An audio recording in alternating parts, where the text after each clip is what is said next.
Hi, everyone. Welcome. This evening, it's great to see so many community leaders, some who I know, some who are new to me. Before moving on and before officially starting our program, I want to give a huge shout out to Microsoft. This is a beautiful space and really appreciate Microsoft lending it to us tonight. So big round of applause for Microsoft, please. Yeah, I'm definitely not used to having this kind of tech support, so thank you. My name is Alicia Gallegos, and I'm the chair of Innovate. Growing up near downtown San Jose, I was very well aware of the opportunity gaps between students from my own neighborhood and the wealthier areas of San Jose. When my mom first arrived to San Jose from Mexico, she was placed in remedial classes where the goal was to maybe graduate high school, probably a story that some of you have heard. She was an excellent student and was pretty frustrated but didn't quite know how to voice her opinion about that. What I learned was that this was still common and even very, very normal for students a couple of decades later. And it felt so unfair and very stunted for me, and that's why I began my work in education. 15 years ago, I became a founding faculty member and ultimately the principal at Downtown College Prep in San Jose, where students from low-income communities were prepared to be amongst the first in their families to graduate from college. And when over 90% of DCP students, DCP graduates, began being accepted to four-year colleges, it was inspiring and it was motivating because there was so much progress that could be done in just a few short years. I became part of a community of leaders who were unwilling to allow a child's socioeconomic status or their race to determine whether they were college material. More recently, as the director of the San Jose Charter School Consortium, I worked with a group of high-quality schools, some of you are leaders out in the audience today, who collaborated with each other, collaborated with school districts, and collaborated with families to hold themselves accountable, to elevate their own programs, and to do their part to ensure that every student had a seat at a high-quality school. As the chair of the board of Innovate Public Schools, it's my privilege and it's such a great honor to welcome you to our event today. Most of us don't know each other very well yet, but all of you share a commitment to and are actually already working to realize the mission of Innovate Public Schools. That mission is to ensure that all Bay Area students, particularly low-income students and students of color, receive an excellent public education. There are some outstanding public schools in this region serving low-income students and proving what's possible, but there simply aren't enough of them. Innovate Public Schools was founded 3 years ago to meet the need for a new kind of organization that could be a catalyst for increasing the number of world-class public schools in the Bay Area. We do 3 things. We publish easy-to-understand school quality data and research that highlights the bright spots of success here, as well as the problems. We provide training and support to help parents in high-need communities in order to organize effectively to better advocate for better schools. Lastly, we work with educators from both school districts and charter schools to launch new schools and to turn around low-performing schools through our Startup Schools Fellowship. Our fellowship is one of the only places in the Bay Area where there's real collaboration and learning between district schools and charter schools. All of our strategies are focused on unleashing the power in our region to transform our education system. We're unleashing the power of parents to demand better schools and effectively push for change. The power of educators to create excellent new schools, and the power of business and political leaders to push for solutions and policies that support excellent schools for all students. The diverse people in this room are from across the entire Bay Area. They include superintendents, principals, teachers, parents, students, business leaders, political leaders, philanthropists. Throughout our program today, please join the conversation on social media, Post photos, your thoughts on what you're hearing, and your questions from our panelists using the hashtag #TopSchools. It's now my pleasure to introduce Sam Liccardo, the mayor of San Jose. Mayor Liccardo has been a longtime champion for the urgent need for great public schools for all children in our community, including low-income children. We're fortunate to have him as a top elected official in the Bay Area, and we really thank him for being with us today. Mayor Liccardo.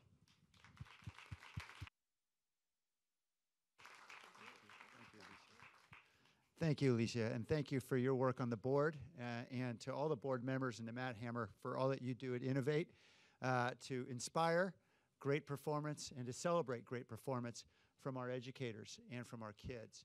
And I really want to thank the educators who are here in the audience, administrators, those of you who are innovating in incredible ways and helping all children achieve. I know that this has not been an easy path for many of you. There are many obstacles. I have many friends in the business who experience those obstacles every day.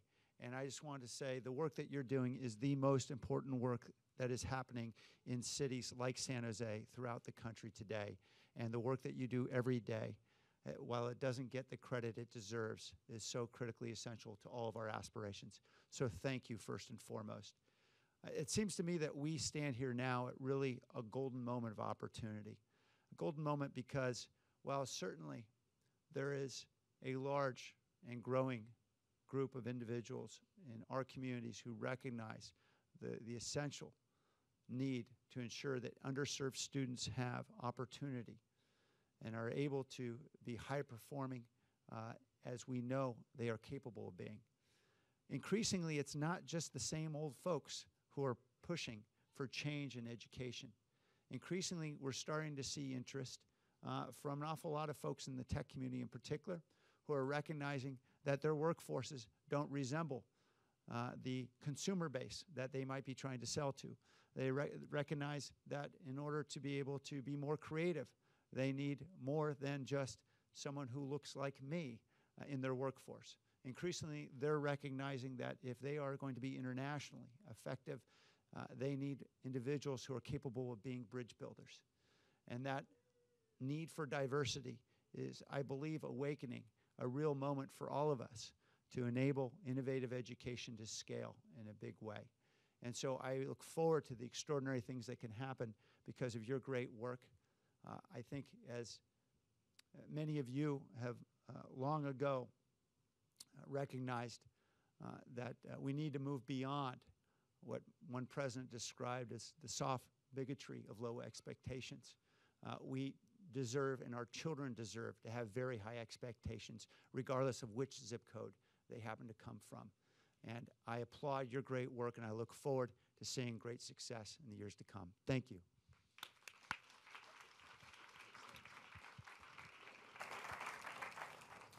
So my name is Matt Hammer. I'm the CEO of Innovate Public Schools. Thanks again so much to Mayor Liccardo for making it out today and for being such a champion for so many years for great public schools for all children in the Bay Area, particularly low-income children. Want to just start off before we get into the report a little bit by giving a big thanks to our board of directors here. Alicia Gallegos-Fambrini, our fearless leader, is the chair of our board. We've got an amazing group of people who are putting in huge amounts of time to make all of this work that we're up to possible. And also Greg Gallo, I believe, is also here, another founding member of our board.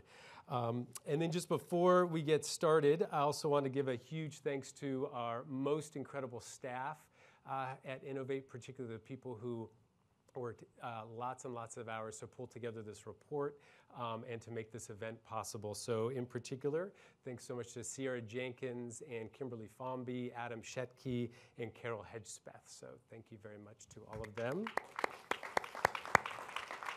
All right, so now we're gonna just take a few minutes to just run through this report. And I'm gonna try to work the slides while I talk.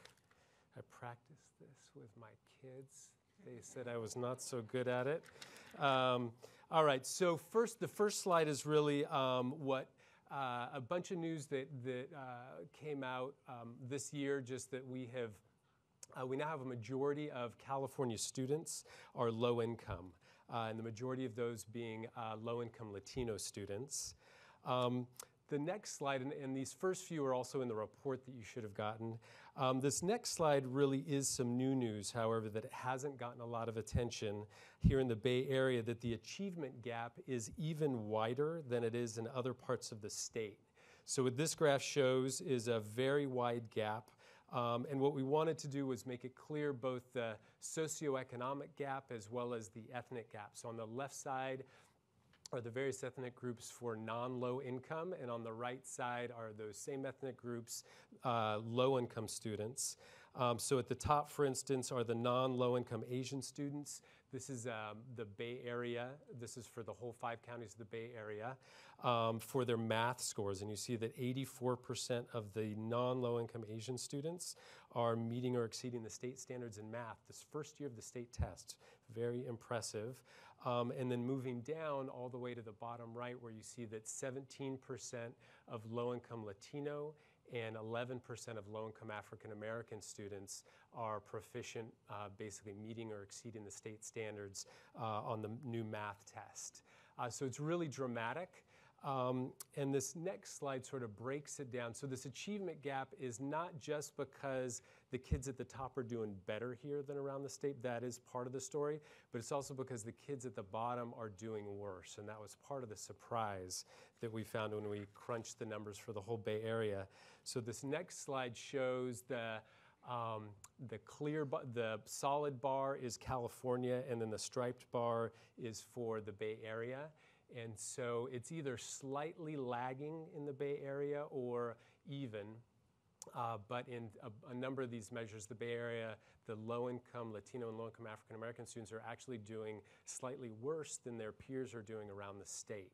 And we thought that that was a bit of a surprise here in the wealthiest part of the state. One might think that the low-income kids might be doing a bit better, and unfortunately they are not. So just a little bit about the 54 schools. So essentially what we did was we wanted to find, despite this region-wide problem, we wanted to find some of the bright spots of success, and there really are a bunch of them. Some standout schools which we thought deserved a whole bunch of attention. So here's how these schools made the list. First, we basically only considered schools that have a relatively large proportion of either low-income Latino or low-income African-American students, basically at least the state average for that subgroup. So out of the approximate 1,200 public schools around the whole Bay Area, there are about half of them meet that criteria, that have at least the state average percentage of low-income Latino or low-income African-American students.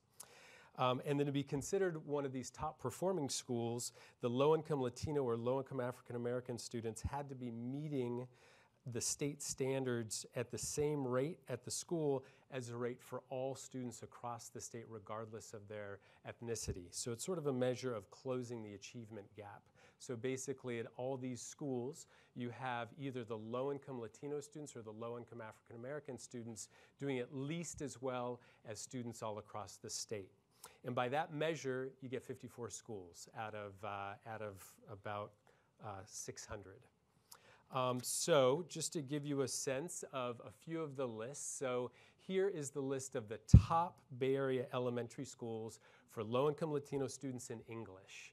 And by that way that we did the methodology, you get 9 schools around the 5 counties.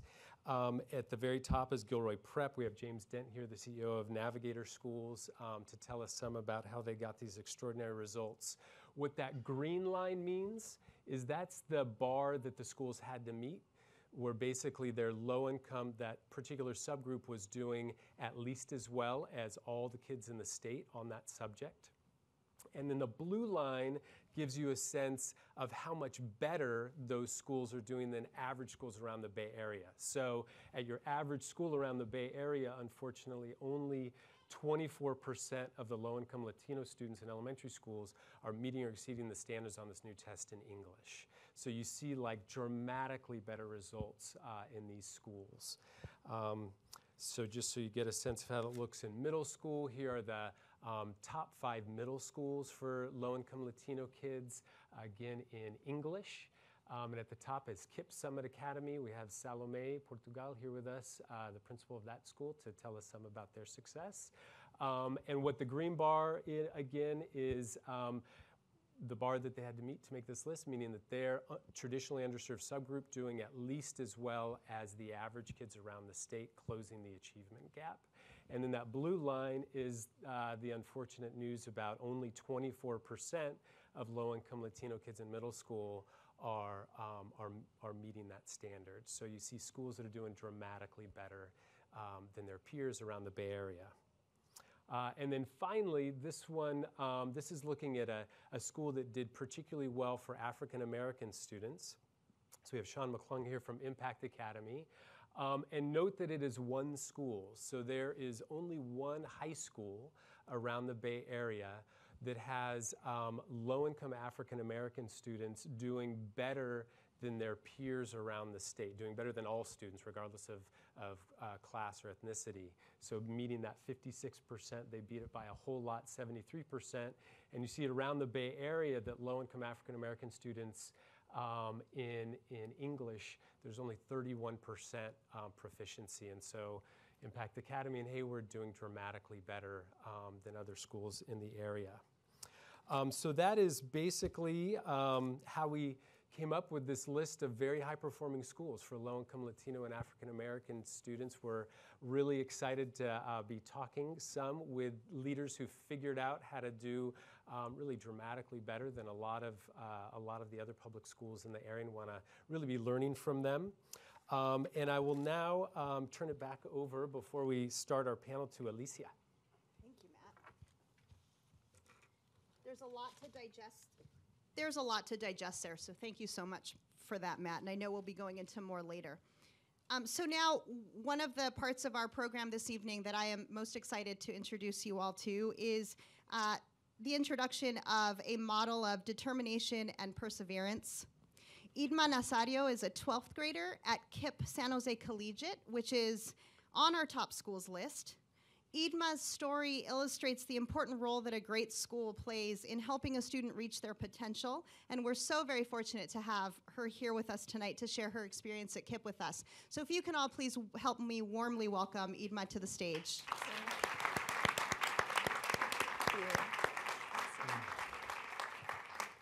Hello. Oh, it's on. All right.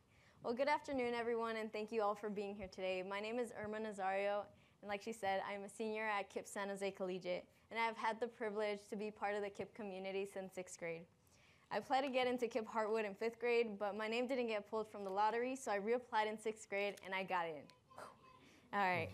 Since then, KIP has been a huge part of my family's life because I went through Hartwood, and so did my brother Fernando.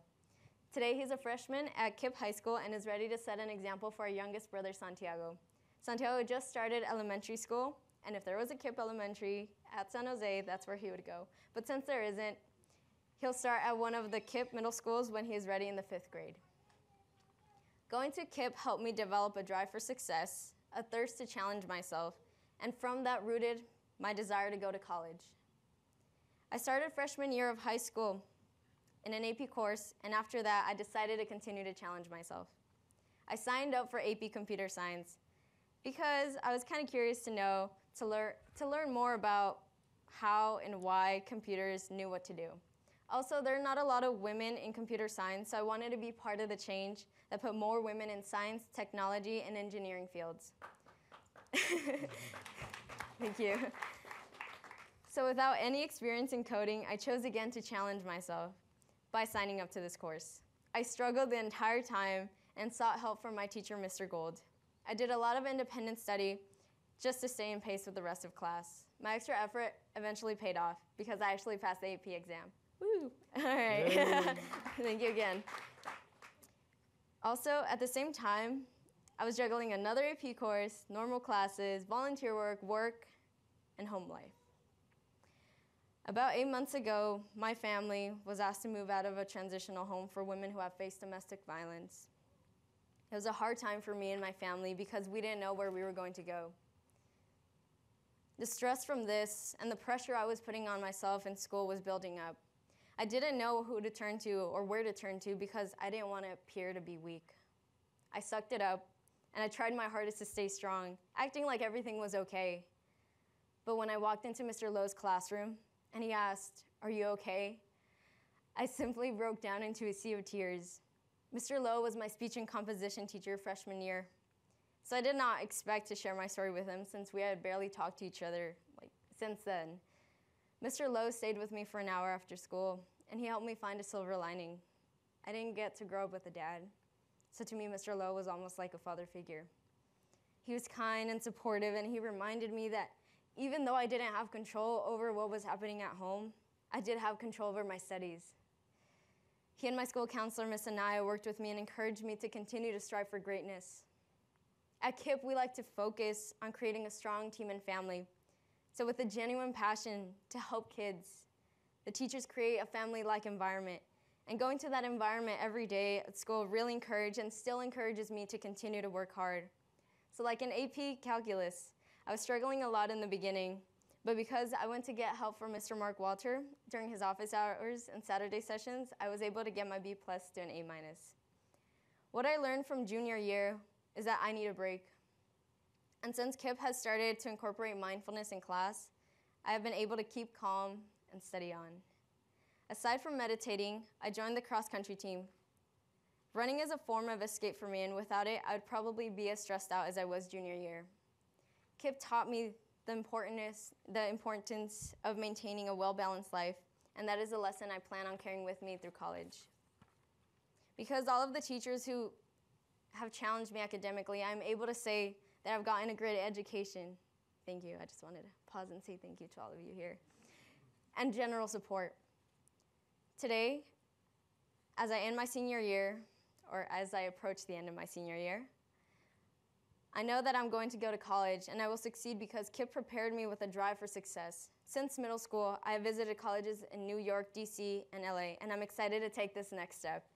As of right now, I finished applying to 5 state schools and began applying to UCs and a couple of private universities too. And when I get to college, not if I go to college, when I go to college, I would like to major in civil engineering with a minor in design because I want to one day give back to my family and community the same way all of you are. And most importantly, I want to one day say, Mom, team, family, everyone in this room, because of you, I made it. Thank you.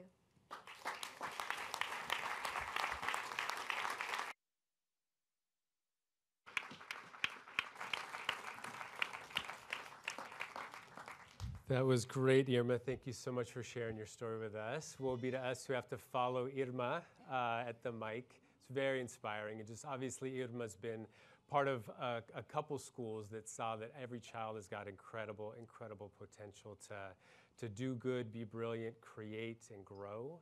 And we should all be so blessed to be part of schools like that. I'm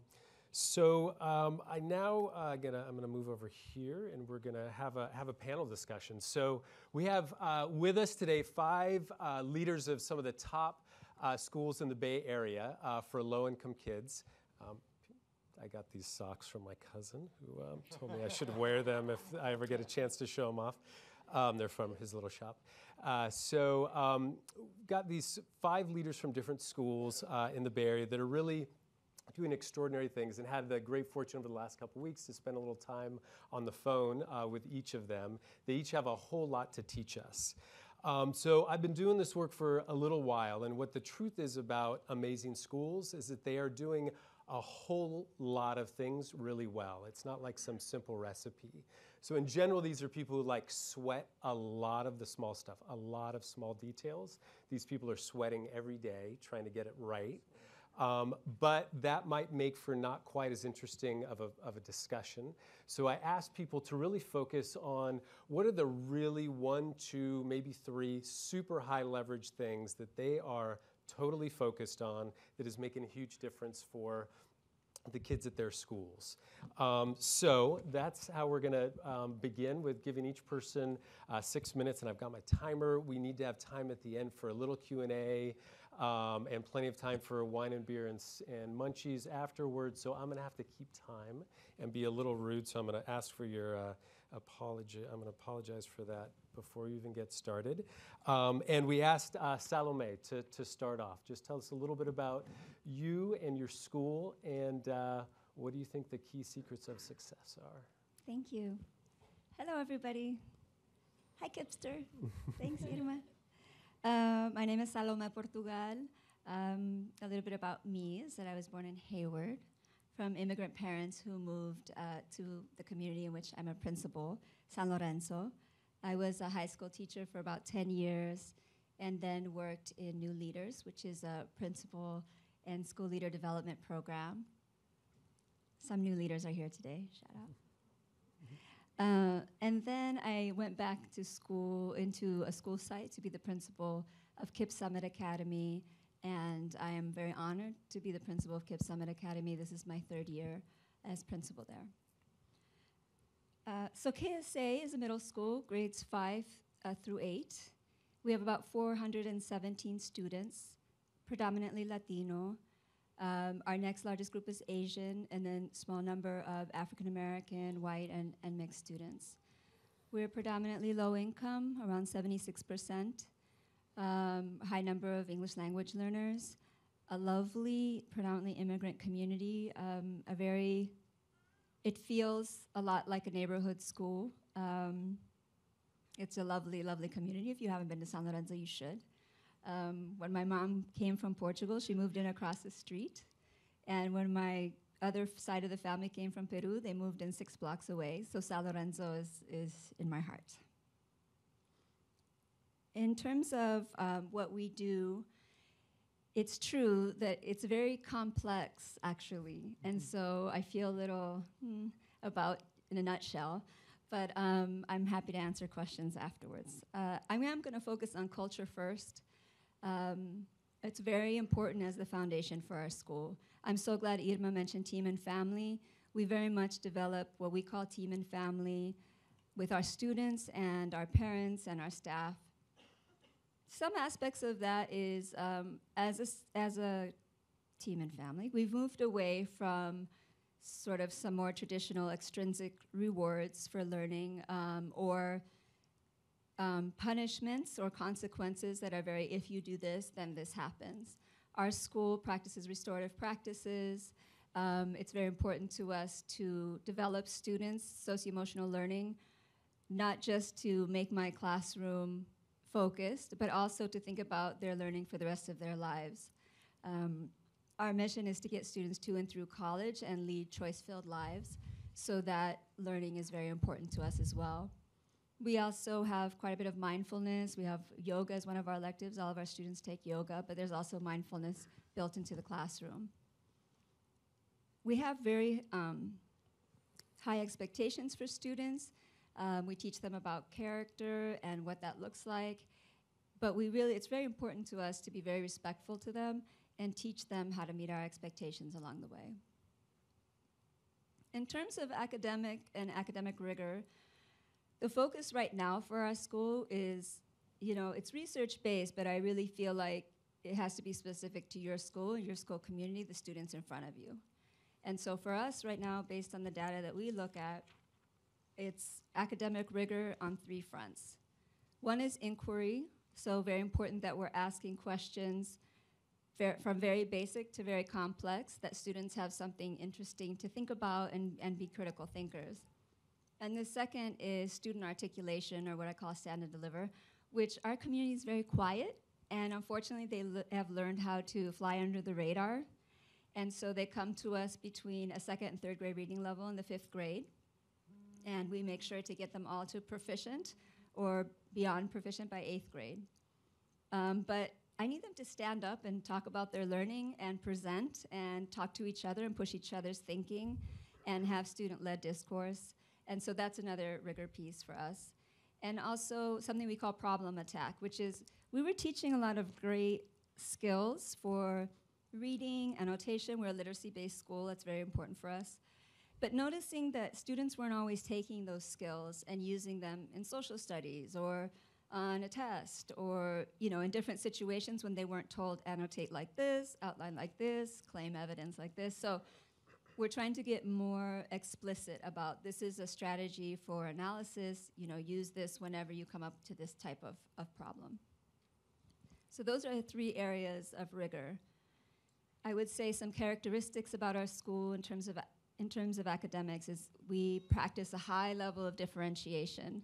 So we really try to individualize learning for students.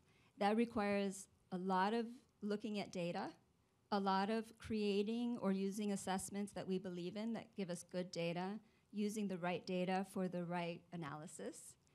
And constantly, our teachers upload their lesson plans daily because they look at their exit tickets daily to know exactly where the students are, and they adjust their plans accordingly. Salome, you got like 1 minute. Would you mind to sort of walk through, talk to me about like what it looks like, this individualized learning, what it actually looks like at your school starting at some crazy early hour? Yes, crazy early hours. Yeah. We believe in more time at KIPP. Yeah. So students come in by 7:25. By 7:30, we start class. They spend an hour reading a book of their choice. It's important, love of reading. During that time, we also use our assessments to pull small groups targeted around specific skills. What do these groups of 4, 5, 3 kids need to learn for the next 6 weeks before we assess them again and switch around the groups? Then they will go to about 80-minute block classes. And at the end of the day is within those classes, I should say, a lot of small group pullout, a lot of I'm gonna make student groups based on their reading levels, also still differentiated materials, differentiated assessments. And then at the end of the day, after 4 classes and everything else and electives, then they have study hall where we also pool again math and reading intervention groups, again with all of that. And students end, if they also go to 4 to 5 for content specific tutoring, they will end their day at 5 o'clock. So staff every day is on campus from 7:15 to 5:15, and then they take work home. They're all extremely dedicated, as are the students and the families. Great. Thank you, Salome. Very inspiring. All right, we're now going to go down to Luis. Okay, thank you everyone first of all, for hosting and having us. My name is Luis Carrillo, and our school is Rod Kelly School, and we have 770 students. We have 41 preschool students, so we're the largest elementary school in Gilroy. We also have about 84% Latino students, about 60 to 70% poverty, depending on the year that you ask or the time that you ask. We have 51% English language learners, and okay, well, our story actually began about 6 years ago, and I'm going to talk about more about a process. During the CST era, during the last 3 years of CST, actually prior to that, our subgroups were flat. They weren't growing. They were just not moving at all. So then we applied some concepts or some principles and processes that I'll talk about. But first, I want to give you a little bit of background on the CST era. So 3 years of the CST and up to the last year, we made an 87-point growth. Our API jumped to 856. We had school rankings of statewide 7, similar schools of 9. Our subgroups, which were Latino, the low income, and English learners, made a 90 to 92-point growth. And so they were all over 800. And our 4th grade actually had, in mathematics, had 92% proficient and advanced, 66% were advanced, and 90% of the English learners were proficient or advanced. And in 5th grade, for 3 years in a row, they had scores in the 90s. And the last year of the CST, there was 98% proficient advanced, 73% advanced, and 96% of those students were English learners. So the achievement gap in those 3 grade levels was pretty close. It was almost non-existent. So what we applied what I'm going to talk about to the Common Core standards, these processes. First of all, it started off with really getting the staff to believe in that we can make a difference, because we were all getting frustrated, and then James comes along. And he's at one of the other schools in Gilroy, and he just breaks the mold and just pretty much came up with some really radical ideas like teach to the standards, teacher collaboration, provide interventions, and actually, thanks to James, he charted a course for us, and then he took that to Gilroy Prep, which he did more things with that, which I'm sure he's going to tell us about.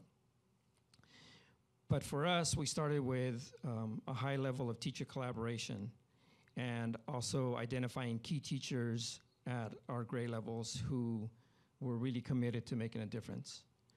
And so a group of us went over to James's school and looked at a process of deconstructing the standards.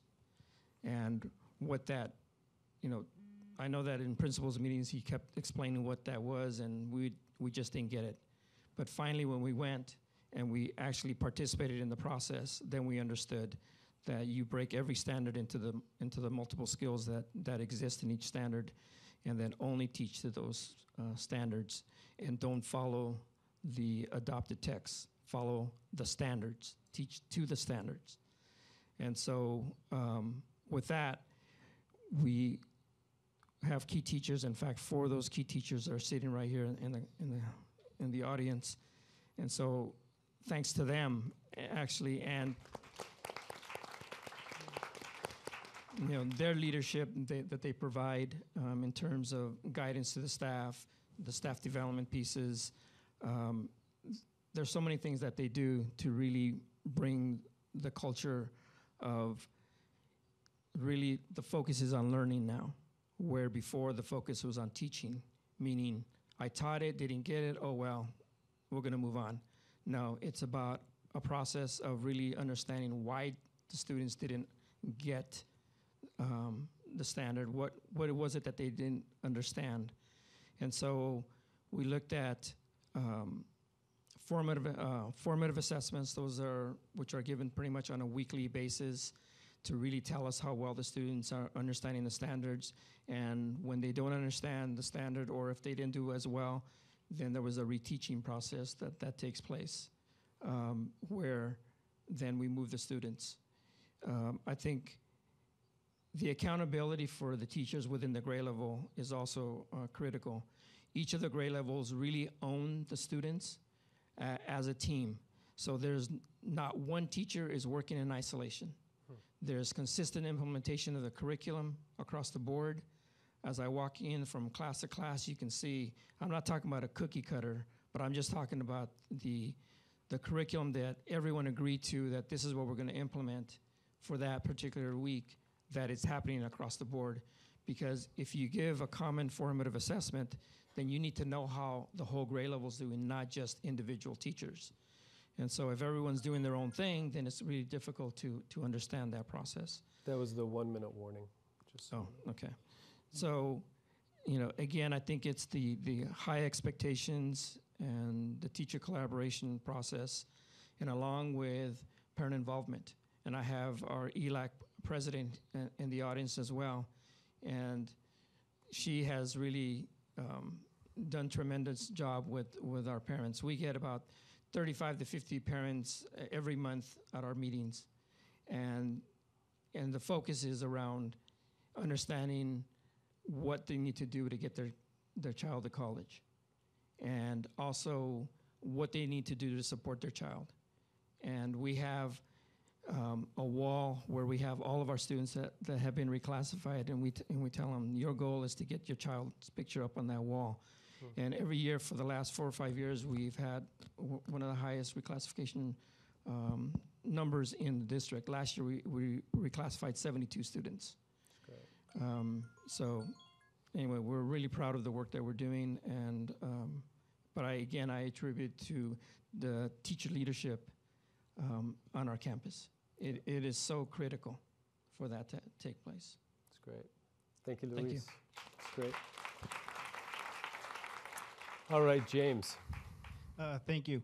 So I'd like to just start off by saying Luis was one of the early adopters of some of our strategies, and I was one of the early adopters of his hairstyle. So thank you for that contribution. So Navigator Schools runs 2 charter schools, one in Gilroy, one in Hollister. And what I'd like to say up front is that we are the sum of many, many, many excellent schools.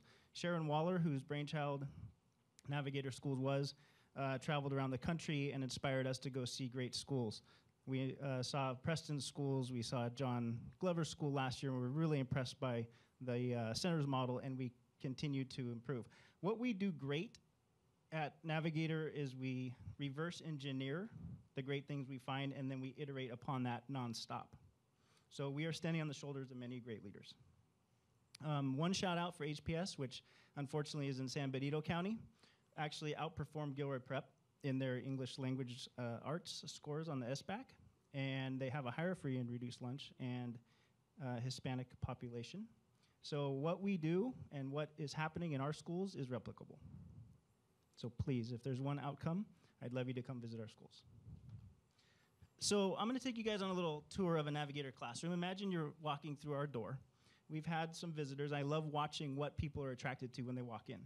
Some immediately move over to the teacher-led center, where the teacher is possibly teaching a group using the book Holes. You'll see 3 or 4 other books lined up as the homogeneous groups move to that center next. We group our students by levels half the day. Others drift towards the blending learning center. They'll see kids fist pumping randomly, apparently, but it's not. It's very calculated. Every time a student makes a little piece of growth, they are to put their fist up and put their fist down, which allows the teacher to see progress from the students from across the room. There's a para-led center that other people will move over to, and they'll be confused. Who's the teacher in this room? Because she's leading a reading comprehension group at a very high level. Others move to the data wall, where we track our blended learning data, our weekly standards-based quizzes, and our interim assessments. But there's a third person in that room. What's she doing? She's at the independent center. Oh, that's the special ed teacher.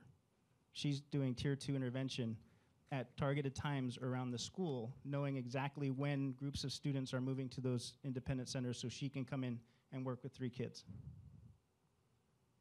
The last adult in the room is a coach.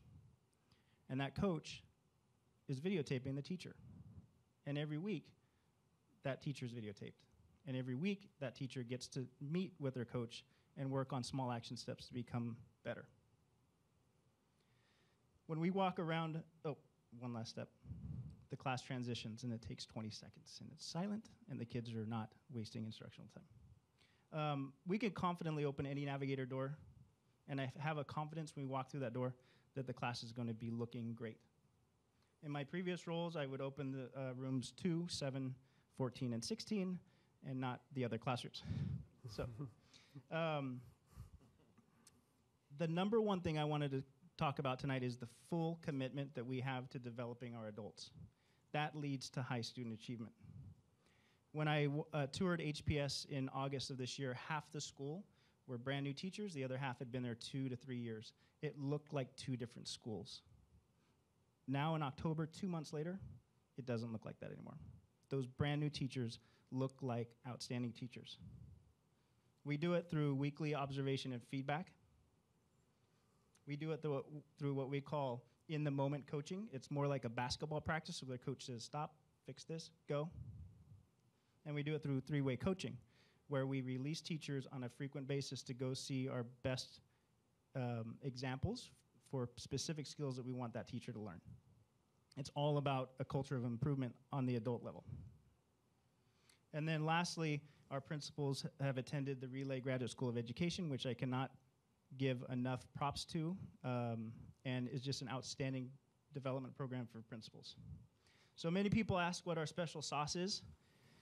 It's a very, very long list, as Salome mentioned. but you develop your adults, they will do better by students. I have a list of books that I recommend: Leverage Leadership, Teach Like a Champion, Driven by Data, Great Habits, Great Readers, and then for leadership, The Advantage by Patrick Lencioni, and Good to Great by Jim Collins. So it's extraordinarily hard work. I know that, and I commend all of the educators out there that are fighting every day, because it is a fight, but keep it up. It's worth it for these students. It's worth it for a Kipster over here who's obviously well on her track to greatness. And so I want to just close off with a quote.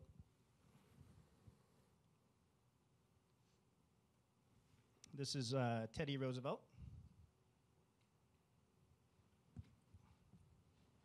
Can you hold this for me? Just kidding. It is not the critic who counts, not the one who points out how the strong man or woman stumbles, or where the doer of deeds could have done them better. The credit belongs to those who are actually in the arena, whose faces are marred by dust and sweat and blood, who strive valiantly,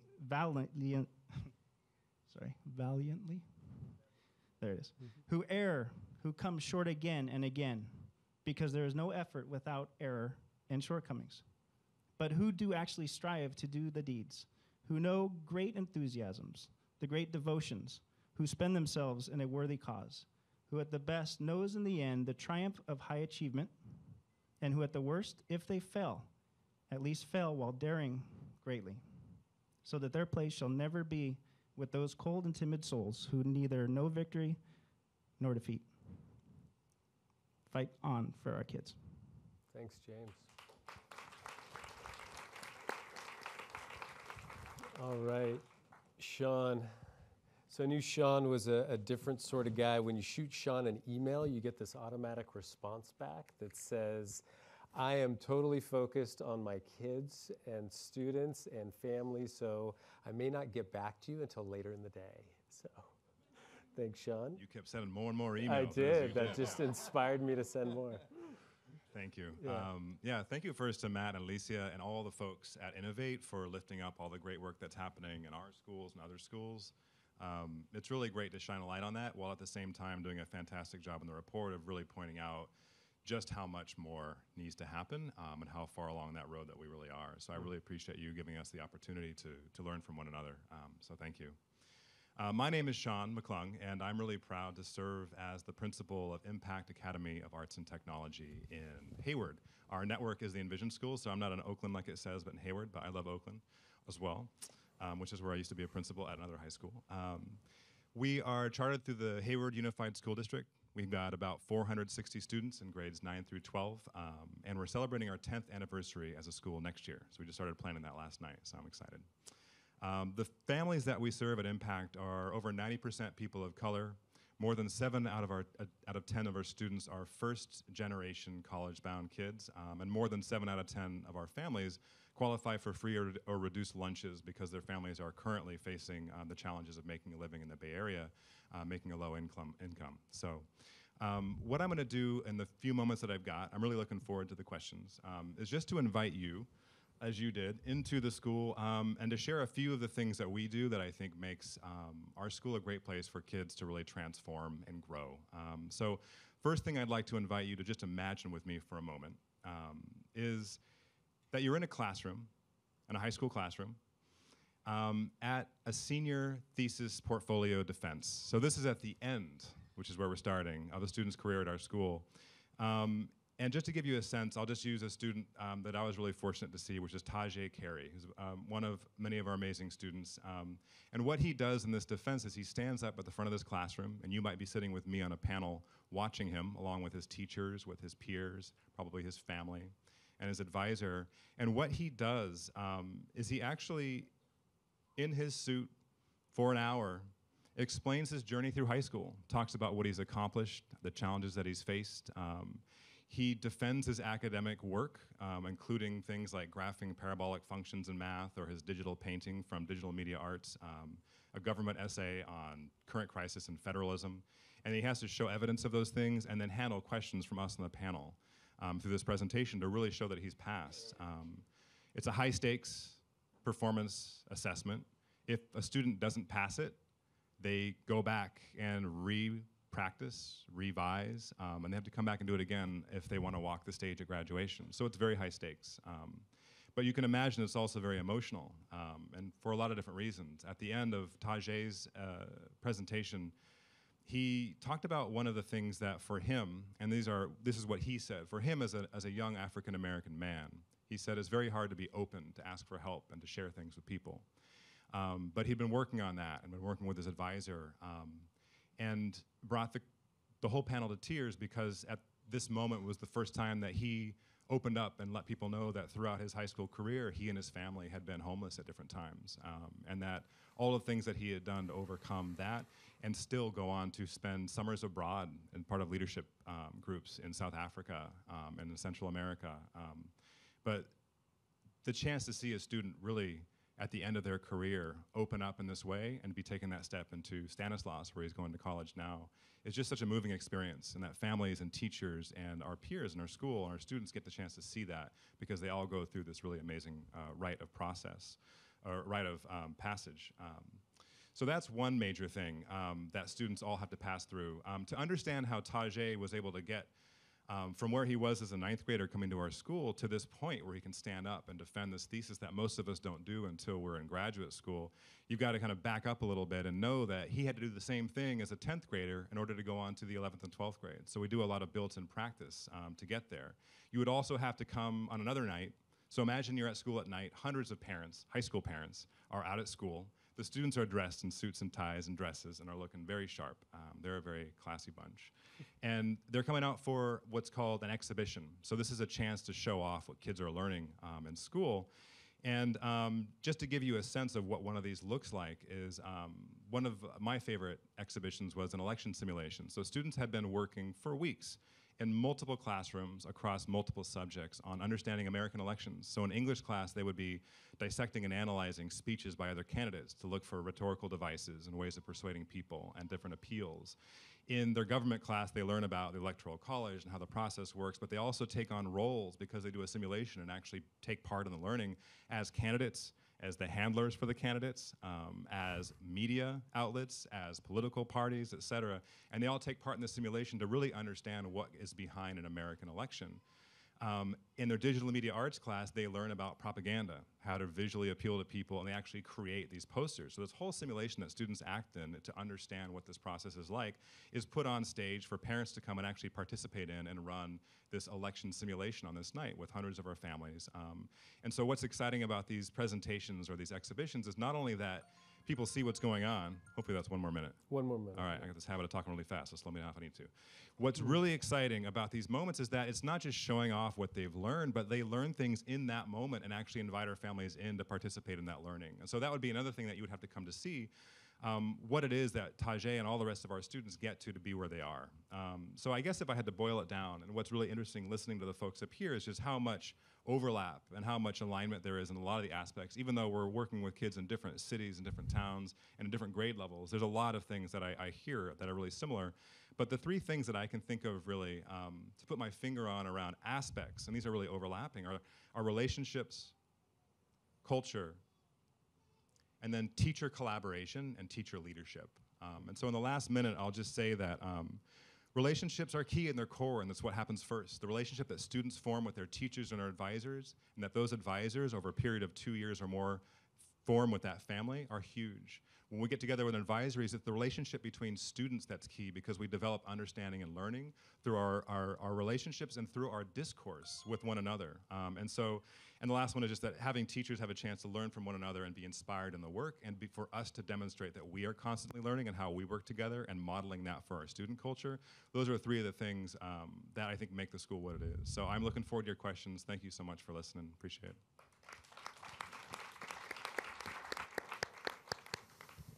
Thanks, Sean. All right, Peter. All right. Sean, can we have yours?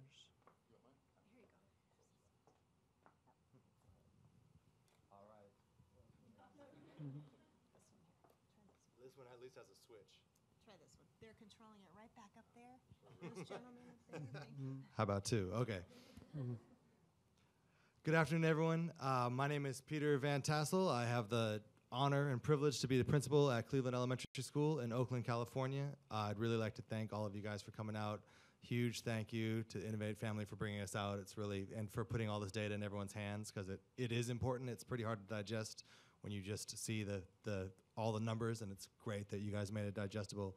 And it's an honor to sit alongside these other educators. I guess the short answer to Cleveland's success is just to say ditto, but I didn't drive all the way from Oakland just to say ditto. So I'll tell you a little bit about Cleveland. We're a relatively small elementary school of about 408 kids. I just got a text saying tomorrow it's going to be 409. Within that, we're real close to Lake Merritt, if you know Oakland at all. We're about 56% free and reduced lunch. About 40% of our students are Asian, 20% African American, 12% Latino, 13% white, and because it's Oakland, 14% mixed. 42% of our students are language learners. The predominant language is Cantonese. About 25% of our students speak Cantonese.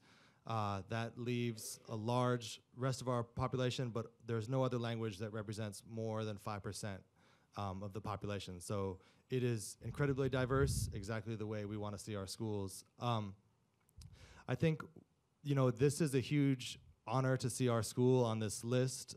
It's really the culmination of a lot of our dreams. People don't work in Oakland on accident. The vast majority of our students, or the vast majority of our teachers and staff either grew up in Oakland or sent a child to Oakland Public School. And so as a result, most of us have actually seen these things firsthand, and we've seen our friends and relatives drop out of school because of the challenges that they face due to achievement gap and a lack of opportunity in their schools. So to get this little bit of recognition is huge. It tells us that we're on the right path. Looking at our own local data, it also is nice to see because it tells us we're on the right path, but our own local data shows that we still have a long, long way to go. So it's nice to see this, to know that we're at least on the right path. I think, as everyone has kind of mentioned, and I think our student speaker said it most eloquently, the most important thing in any school is going to be that school culture. Every single child needs to know that they are physically and emotionally safe, and that they will have an opportunity to be challenged and succeed in that challenge and have fun in that process. To make that happen, the culture has to be strong. The teachers have to do the relationship work. And the teachers have to be ready to push each kid and to try something new and push themselves, which means the teachers also have to be able to push themselves and try something new every day. That speaks to having those strong staff relationships, to having staff members be able to learn each other's best practices and collaborate. Especially at the elementary school level, it's really easy to go the other direction and just teach your kids and close that door. And I think that all the numbers and all the things I'm hearing show that that's exactly the opposite of what we need to do. We need to be in each other's classrooms and learning from each other. In order for the kids and the teachers to be able to push themselves and try something new every day, really that's about two things. One is about rigor. We have to be able to set the bar very high. At Cleveland, we're very blessed to have a lot of kids who are coming into school very much ready for kindergarten. So it's not difficult to really set a standard of excellence and high achievement for all the kids. And then the other half of that is, of course, to provide the support. So we have a tremendous amount of built-in interventions for our students, whether they're pull-out or kind of tier 2 push-in situations, as we're kind of touched on as well, so that all of those students can access those highly rigorous lessons. The same goes for our staff who needs to try new things and push themselves every single day. They need that same thing. They need to get rigorous professional development, and generally that's run by another staff member, and they also need support. They need the time, they need support in the lesson planning, they need the resources, and they need other people in that room. I love the model of the multiple adults, the regular videotaping of the teachers. They need that as well. They need that regular feedback just like our students do. When you are able to put all those things together, we can see growth in any of our subgroups. And really, when that is your school culture, is to try something new and push yourself hard every day. That's what we're all doing, and then we all hold each other accountable. And believe me, my staff and my students are very happy to hold me accountable for the exact same thing. The videos are on YouTube. Please don't bother to look for them. I think that is one of the hardest homework assignments I've ever gotten was from Mr. Hammer to distill this all down into 2 or 3 minutes. As it's been mentioned again and again, it's incredibly complicated. There's so many moving pieces in the air. Some of you guys may have noticed me actually typing things on my to-do list as I'm listening to my colleagues. But really, I think those are the kind of the big elements, and within there's, of course, the devil is in the details, so there's a lot of details to work out. But I think that's an overall summation of how we do things at Cleveland. Great. Thanks so much, Pete. All right, we have a little time for people to ask any questions. And if there's a pause for more than a few seconds, I've got a whole bunch of questions. But yeah, Irma.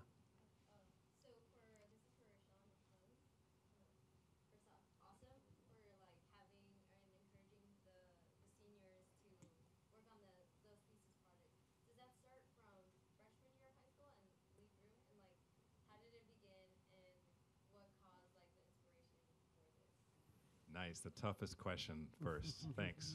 So the question, if you didn't hear, I know your mic's not on live right now, but just make sure I got this right. So how do students get to that defense as a senior? When do you start, and how does it work in preparing kids to do that? Also, what inspired to create this? Has this been implemented since the school began? Yes, so great question. And did this process start from the beginning of the school? So yes, in fact, our network and vision this is a model that we use in all of our schools. We've got one school in Oakland and one over in San Francisco. And this portfolio defense is something that it was definitely there before I got there. So it's not my idea. It was someone else's inspiration. I'm glad that we have it. And what it does is it drives the whole school. And students do start in the 9th grade on it because the work they present and defend is what they do in class. So in the 9th and the 10th grade, the work that they do, the artifacts that are judged proficient in the portfolio, are then brought for that defense in the 10th grade called the benchmark. And so they have that practice. And then in the 11th and 12th grade, they bring all of that work and then put what's best in their portfolio and then defend that in the 12th grade. So they're working on portfolios all the way through, and the exhibitions happen all the way through. And those have been a part of the school since we started 9 years ago.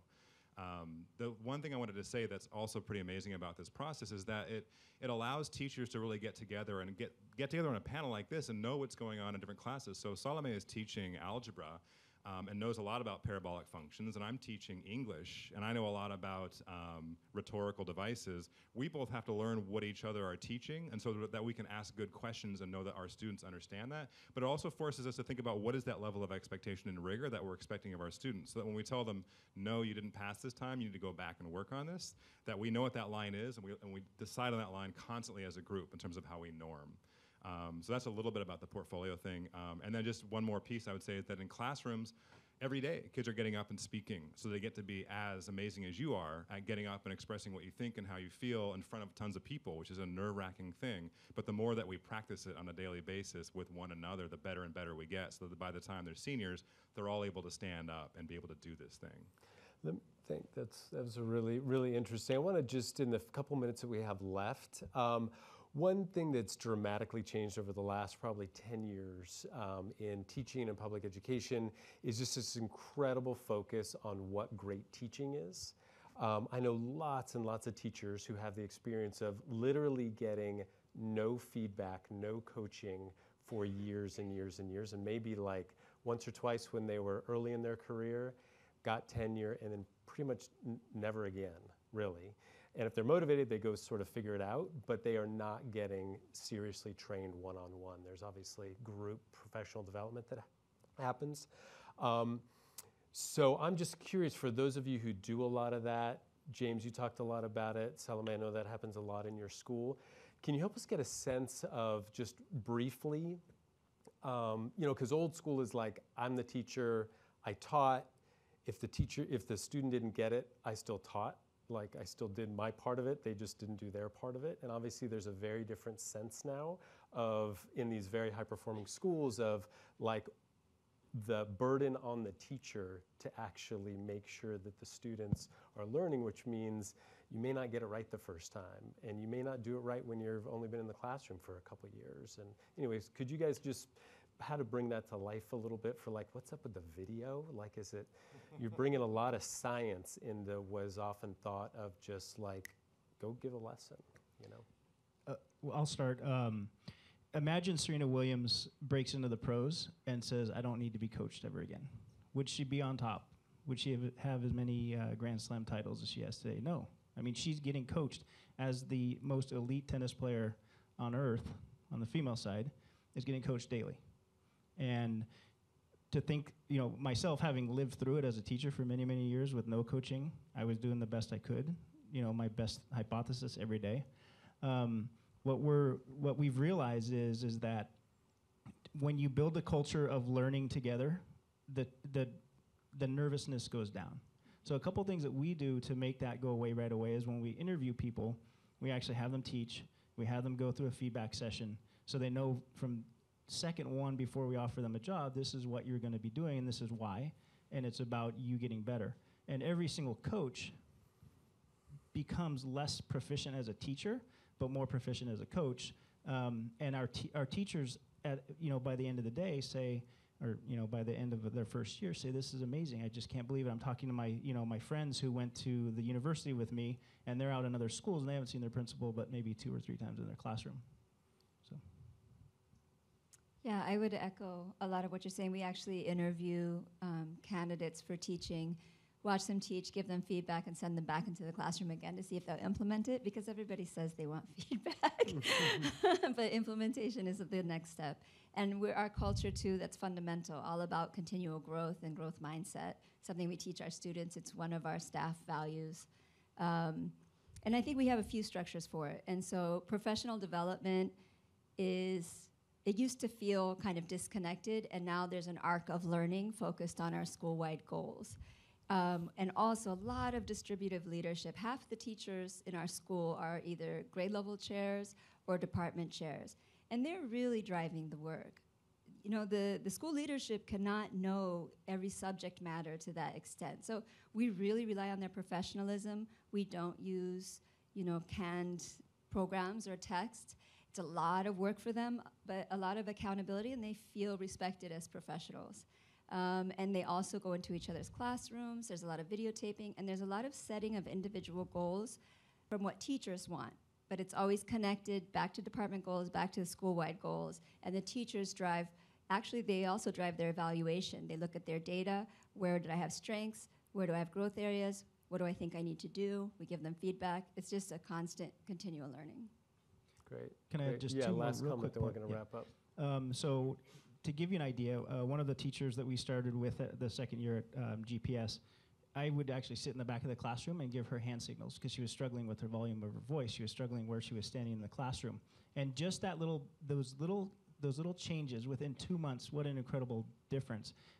Thanks to the work of Uncommon Schools and Graduate School of Education, they actually put out a book, Teach Like a Champion, which gives you a guide of how you should actually coach teachers. So simple things, a brand new teacher, you videotape them, you point out to them, hey, you're standing right in the middle of the room, which means you have no peripheral vision off to your side. So when you're instructing, think about teaching in the corner, and then you're looking at a 90-degree angle. Simple little things like that every single week make huge differences over time. That's great. That's great. All right. So maybe just to wrap up. So, I mean, what's clear is there's incredible differences between really high-performing schools. Some have really tight kind of traditional disciplines, some much more loose. We heard from some schools that do project-based learning, others that have got just all sorts of different focuses. One of my mentors in Mississippi used to say, you don't hear it much around here, he said, there's a lot of ways to skin a cat, is what he said. So basically, I think that is true in public education. A beautiful school can take on many different kinds of forms. But there are these essential truths that you're hearing in a lot of these schools, right? And so I think the bottom line that I heard from a lot of you starting off is many of you said in a lot of different ways, it's about every child.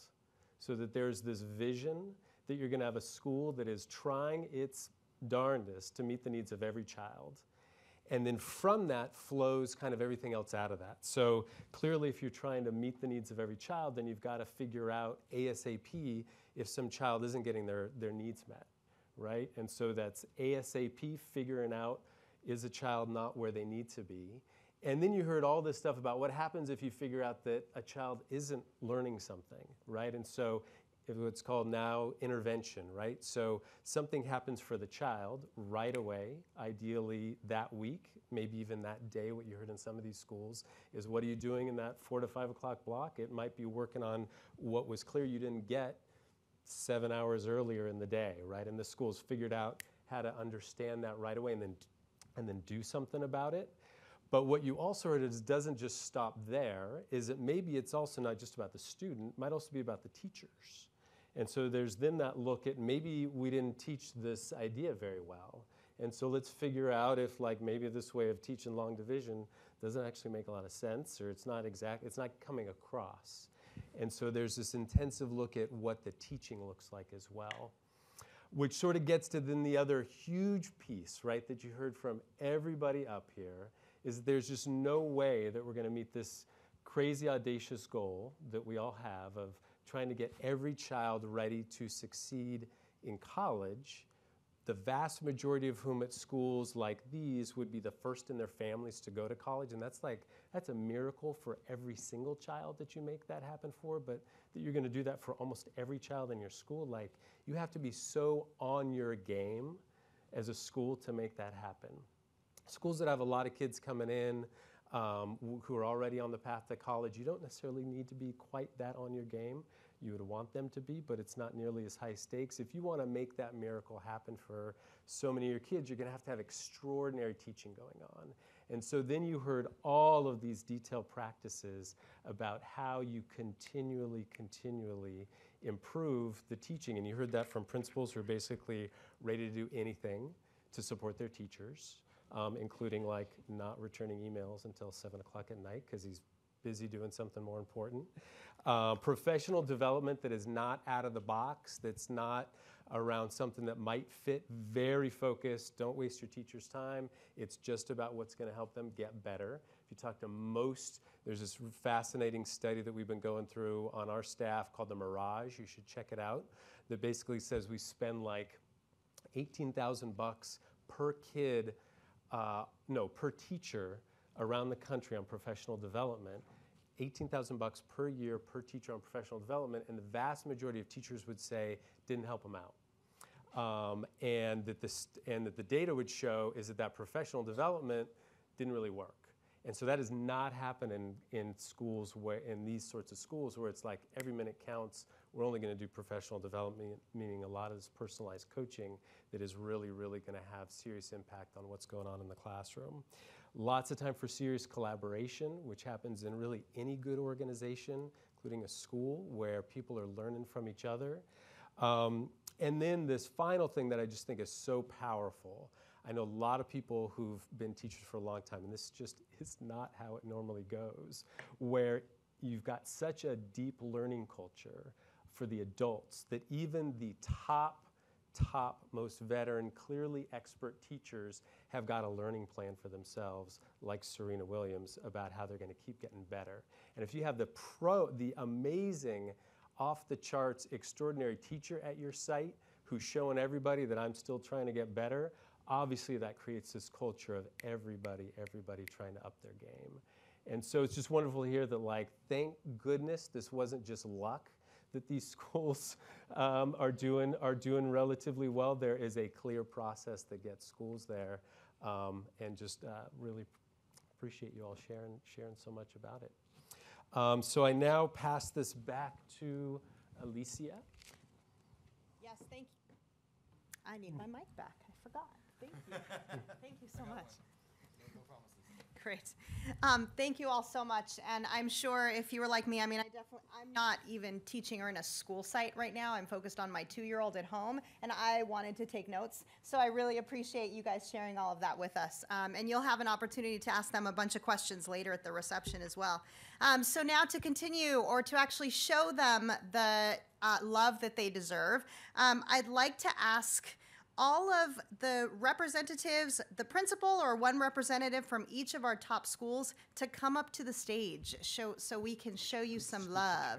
So if you guys can all scoot your chairs back a little bit, stay up here. Sierra's going to organize you a little bit because, of course, we'll be taking pictures. And I'm going to go ahead and read the list of names of our top schools, just in case you haven't had an opportunity to take a look. I think you may have to point up that way.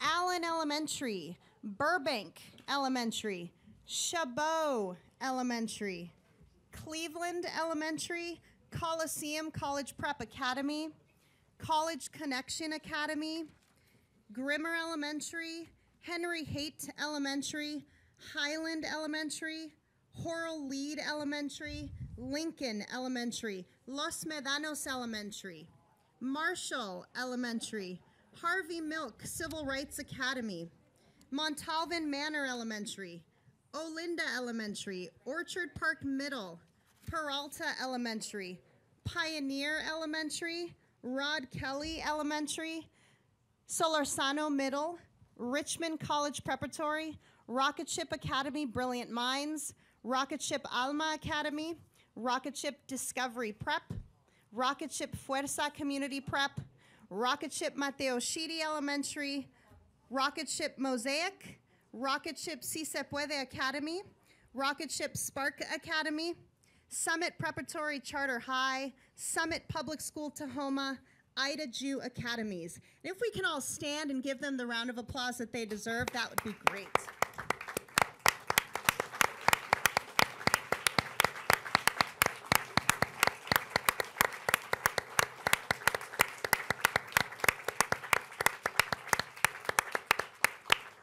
So along with this wonderful photo opportunity, so you all need to stay standing for a little bit longer, you guys will have a beautiful framed certificate that will look like this. You all can turn around if you want to. If you want to look for it in the mail, so it'll look something like this. No, not in the mail. I'm sorry, not in the mail. Out It will there. be out in the back, ready for you in our reception. Of course, that's not in the mail. What you will be getting in the mail is a print copy of the report and a little token of appreciation from us to you for your incredible work. So thank you very much again. And I'm going to pass it over to Matt, and you all stay standing right up here for another minute longer.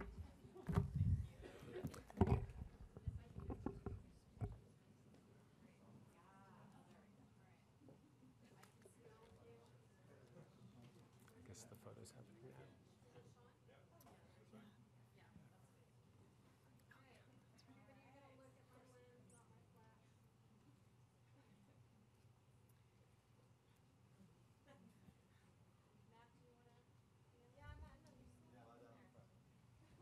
Down in the front.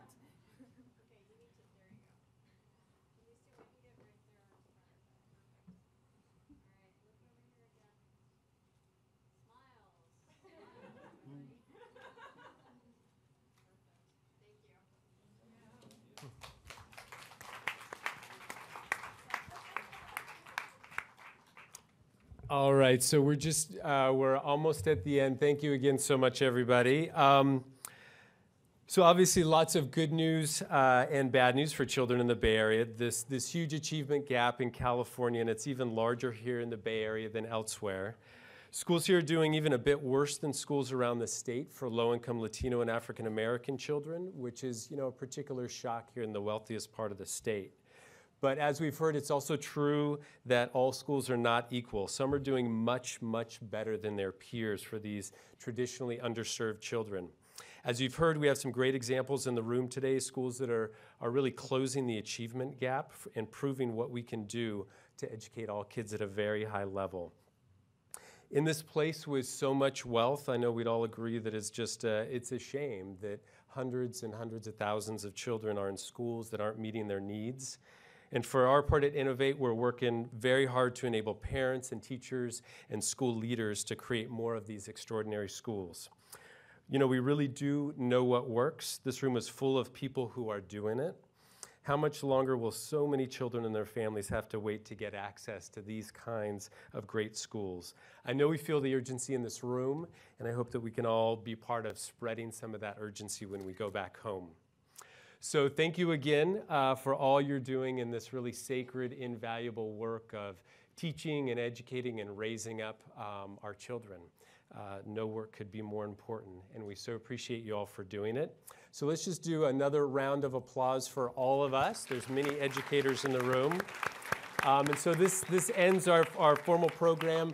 Please stick around for the reception, have some food and drink, and thanks so much for coming out. Oh, and make sure to pick up, there's a table with your certificates, and know that you're going to get a certificate for each of the lists that your school was on. So thanks.